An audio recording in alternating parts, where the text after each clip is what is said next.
Video பதிவில் வந்துட்டு 12 ராசிக்காரங்கள் எந்தெந்த மரங்களை நம்ம வளர்க்கும் பொழுது எப்படிப்பட்ட சிறப்பான ஒரு யோகத்தை கொடுக்கும் அப்படிங்கிறத பார்க்க இருக்கிறோம். ஸோ பொதுவாகவே வந்து இந்த மரம் வளர்த்தலை பற்றி எதனால் சிறப்பான ஒரு யோகம் தருது அப்படின்னா, அந்த காலத்தில் இருந்த முன்னோர்கள் ஆகட்டும், அவங்க வந்து மரத்தை வளர்த்து அதற்குண்டான ஒரு வழிபாட்டை செஞ்சு தான் வந்து அவங்களுக்கு ஒரு சிறப்பான ஒரு யோகம், ஒரு பலனாகட்டும், வாழ்க்கையில் முன்னேற்றங்கள் இது எல்லாமே வந்து கொடுத்துட்ருக்கு. ஒரு கன்று வைக்கிறீங்க அப்படின்னா கட்டாயம் அதுலேருந்து ஒரு வளர்ச்சி தான் நமக்கு வந்து தரும். ஸோ அதனால தான் வந்துட்டு வாழை மரம் எப்படி வாழையாக தலைத்து வளருதோ அதே போல் நம்மளுடைய வாழ்க்கையிலையும் முன்னேற்றி கொண்டே போக வேண்டும், ஒரு முன்னேற்றம் அப்படிங்கிறது இருந்து கொண்டே இருக்கணும் அப்படிங்கிறதுக்காக தான் நம்ம இந்த மரங்களை வளர்த்து அதன் மூலிமா நம்ம வந்து புண்ணியம் தேடிக்கிறதாகட்டும், அதன் வழியாக பலன் தேடிக்கிறதாகட்டும், இது எல்லாமே வந்து செஞ்சிட்ருக்கோம்.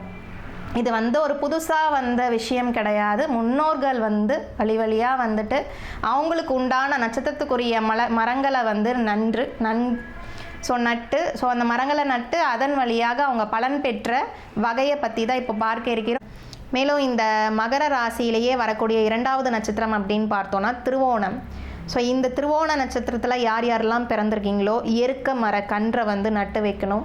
ஸோ இந்த எருக்க மர செடி வந்து கிடைத்தா விட்டுறாதீங்க. திருவோணம் அப்படின்னு பார்க்கும் பொழுது நமக்கு ஒன்று திங்கக்கிழமை தினத்துலையோ அல்லது உங்களுடைய ஜென்ம நட்சத்திர தினத்தன்றுலையோ இந்த மரக்கன்றை வந்து நட்டு வைக்கும் பொழுது உங்கள் வாழ்க்கையில் ஏற்படக்கூடிய அனைத்து வகையான உடல் ரீதியாக நோய் நொடிகள் விலகும்.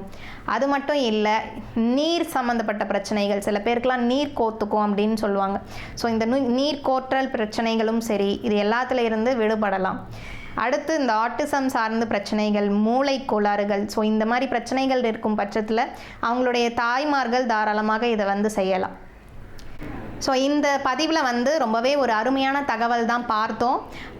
ஸோ 12 ராசிக்காரங்களுக்கும் சரி, எந்த மரக்கன்று நட்டால் நமக்கு எந்தெந்த ஒரு முறையான ஒரு பலன் கிடைக்கும், ஒரு முன்னேற்றம் கிடைக்கும், வாழ்க்கையில் மாற்றங்கள் கிடைக்கும், இது எல்லாமே வந்து ஒரு நிலையாக வந்து பார்த்துட்டோம். ஸோ அடுத்த ஆன்மீக பதிவில் நான் உங்களை சந்திக்கிறேன். அது வரைக்கும் நன்றி, வணக்கம்.